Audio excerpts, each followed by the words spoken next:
Salut les amis du tarot, c'est David de David Marc Tarot. Alors aujourd'hui je vais faire une petite vidéo d'un grand classique, l'ancien tarot de Marseille, publié par Grimaud. Alors je vais vous parler directement de la qualité de la boîte. Alors c'est une boîte cartonnée comme vous pouvez voir, avec les différentes images du mat et du monde. Et une petite description en fait de l'ancien tarot de Marseille sur les côtés. Alors vous pouvez voir que j'ai déjà mis du scotch parce que effectivement après quelques années on peut voir que la boîte qui est cartonnée en fait et s'abîme en fait et c'est cornes. Alors bon, ça fait déjà je pense moins 4-5 ans que je l'ai. Et puis j'avais renouvelé mon stock de cartes en fait. Et c'est vrai que la qualité de la boîte n'est pas vraiment bonne. Je pense qu'il devrait s'améliorer sur la texture ou le carton. Alors je vais mettre un 2, un 2 sur 5 sur la qualité de la boîte. Peut mieux faire. Alors je vais vous sortir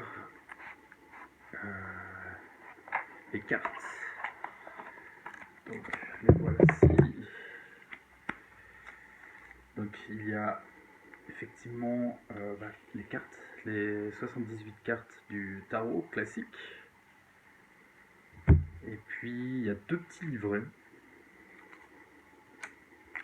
Ils sont ici, plus deux autres cartes en fait de présentation d'autres jeux. Et puis sur l'histoire du tarot de Marseille. Alors, je vais parler des quantités de cartes. Bon, comme c'est un jeu de tarot, on retrouve les 78 cartes du tarot de Marseille. Donc, effectivement, on ne peut pas vraiment mettre une note. Ou si je mettrais une note, c'est un 4 sur 5. Pourquoi 4? Parce que c'est une note, disons, classique. Donc, je vais parler de la qualité des cartes. Alors, je trouve que, contrairement à la boîte, la qualité des cartes est très très bonne. Donc, c'est en carton un petit peu brillant. Et puis, c'est vraiment le graphisme est bien. Elles se tordent facilement, elles sont pas minces comme vous pouvez voir. Alors je vais parler de la taille des cartes. Alors pardon, pour la qualité des cartes, je vais mettre une note moyenne, un 3 sur 5. Pas plus, pas moins. Pour la taille des cartes, alors c'est un tarot assez classique. Vous pouvez voir, la taille se tient entre deux doigts, comme vous pouvez pas le voir. Alors j'ai des grandes mains, on va dire, donc vous pouvez vous rendre compte. Pour la taille des cartes, je vais mettre une note moyenne aussi, 3 sur 5. La maniabilité des cartes. Alors effectivement, c'est très dépendant de la taille des cartes, comme vous pouvez comprendre. Vous pouvez voir que si on prend sur la tranche, elle se mélange assez bien. Effectivement, vu que c'est une grande taille de cartes, il peut y avoir des cartes qui sautent. Mais comme vous pouvez le savoir, ces cartes qui sautent peuvent être aussi un moyen de deviner, de prédire, d'utiliser ces cartes pour votre tirage et votre lecture. Mais très facile. Là, je vais mettre un 4 sur 5. Alors maintenant, je vais vous parler de la qualité du graphisme. aussi quelques cartes. Donc ça c'est, comme vous les connaissez, les cartes mineures. J'espère que vous voyez très bien le graphisme. Alors, il y a les différentes couleurs classiques, donc le jaune, le bleu, le rouge, et puis les valeurs, le noir et le blanc. Donc c'est des cartes mineures. Nous avons donc les cartes majeures, comme vous pouvez le voir. Alors effectivement, le graphisme est d'un classicisme évident, suivant, c'est l'ancien tarot de Marseille. Donc on peut voir que c'est un jeu d'un classicisme important. Moi j'aime beaucoup le graphisme. Il est très simple, très direct. Il n'y a pas de surprise.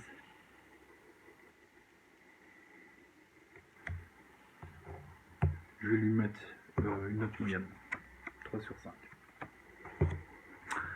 Maintenant la version des cartes. Alors, pour la version des cartes, l'important c'est aussi le dos, pour ne pas savoir quel est le sens de la carte. Vous pouvez voir que le dos, c'est impossible de savoir quel est le sens. Maintenant, la version des cartes. Alors pour certaines cartes, ça va être très facile de deviner si c'est à l'endroit ou à l'envers. Et pour d'autres, il faut connaître la carte. Alors, c'est un petit peu compliqué. Alors, surtout pour les cartes mineures, évidemment pour les cartes majeures, vu qu'il peut y avoir un personnage, des symboles qui peuvent vous dire la version des cartes. Par contre, pour certaines cartes, comme par exemple le 10 de bâton, alors je vous défie de savoir le sens si vous ne connaissez pas une astuce. L'astuce en fait c'est de savoir, ici il y a le copyright de Grimaud. Donc la carte ici est à l'endroit et ici elle est à l'envers. Donc c'est le petit truc que j'utilise pour savoir, sinon c'est vraiment impossible quoi. Alors effectivement c'est difficile de critiquer le tarot de Marseille parce qu'il est conçu de cette façon et c'est évidemment si on utilise l'inversion des cartes, c'est évident que il faut y être préparé. Alors je vais quand même mettre une note mauvaise parce que pour certaines cartes c'est impossible de savoir l'inversion. Mais c'est vraiment lié au tarot de Marseille.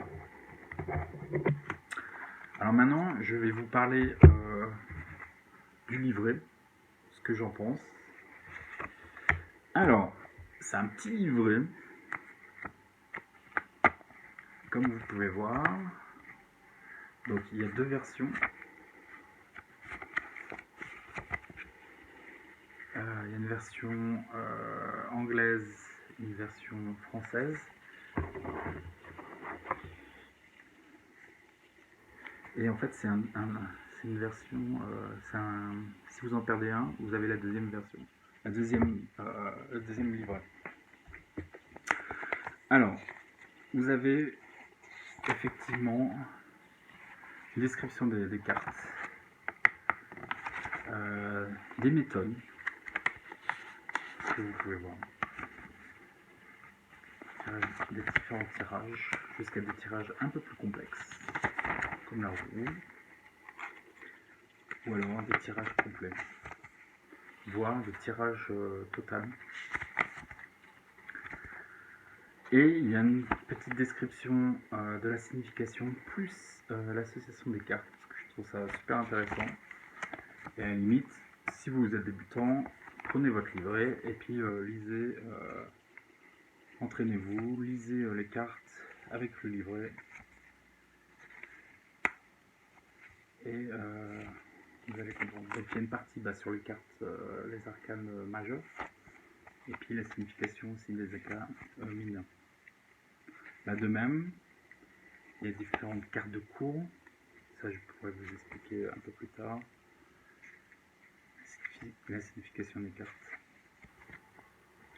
Mais disons que c'est un livret de base qui vous donne les significations simples et les associations avec d'autres cartes assez classiques.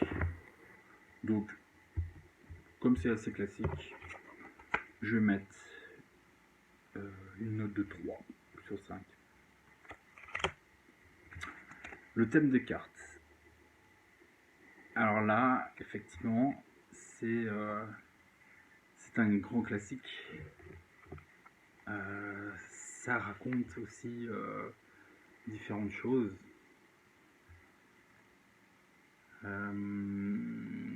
C'est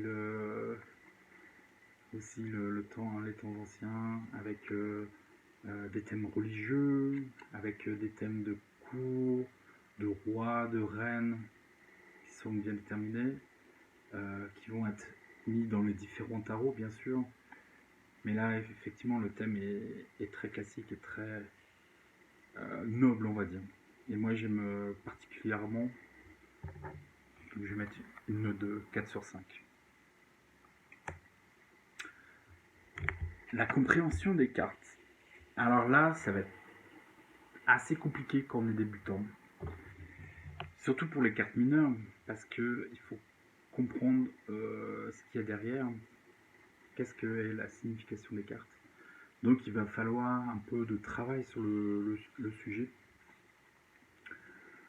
Il faut comprendre ce que ça veut dire, les coupes, les bâtons, les deniers, les épées. Il faut comprendre tout ça. Pour les cartes de cours aussi, il y a une compréhension à comprendre entre le roi et la reine, ce que ça signifie. Il faut pas... c'est pas des cartes sexistes aussi, c'est-à-dire que le roi peut s'appliquer à une femme et la reine peut s'appliquer à un homme. Donc il faut aussi comprendre tout ça. Alors, pour un débutant, je vais mettre une note de 2 sur 5 parce que la compréhension, elle est pas évidente d'un départ. Il faut un peu de travail. Au niveau symbolisme, alors c'est des cartes qui sont basées sur le symbolisme, bien sûr sur la numérologie du tarot, donc propre au tarot.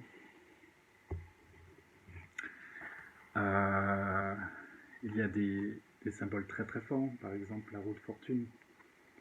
Là, il faut comprendre la signification du roue, d'un changement, pourquoi il y a cette manivelle, quels sont les personnages qui sont à ce niveau-là.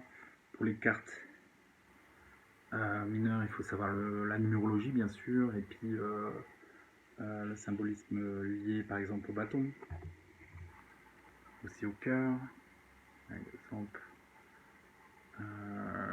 le 8 de cœur, qu'est-ce que ça signifie? L'inversion des cartes, si vous utilisez aussi l'inversion des cartes, ce qui n'est pas obligatoire, mais quelle est la signification derrière? Donc tout ça, il faut l'apprendre. Et il y a une forte symbolique. Donc moi j'aime beaucoup ce symbolisme. Et je vais mettre une note de 4 cœurs. Au niveau intuition, alors là c'est beaucoup plus compliqué parce que